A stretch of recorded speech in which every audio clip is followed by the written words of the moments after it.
अनुष्ठित हो जाइछि बालेश्वर जिला स्तरीय शिशु महोत्सव सुरभि। जिला समग्र शिक्षा अभियान प्रकल्प कार्यालय आनुकूल्य शुक्रवार दिन जिला स्कूल परिसर में शिशु महोत्सव सुरभि अनुष्ठित हो जाइछि।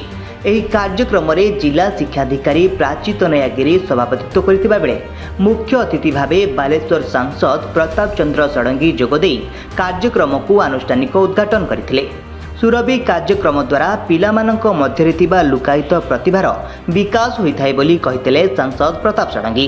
सेहीपरि कार्यक्रम में सम्मानित अतिथि भावे सरकारी उप मुख्य सचेतक गोविंद चंद्र दास, सदर विधायक मानस कुमार दत्त, नीलगिरी विधायक संतोष कुमार खटुआ, सोरो विधायक माधव धड़ा और जिला परिषद सभापति नारायण प्रधान जोगदे कृति छात्र छात्री को पुरस्कार वितरण करथिले। एही अवसर में विभिन्न ब्लॉक रु आसिथिबा छात्र छात्री द्वारा नृत्य, संगीत और कला प्रदर्शन करा जायथिला। शेष में अतिरिक्त जिला शिक्षाधिकारी धरणीधर पात्र धन्यवाद अर्पण करथिले।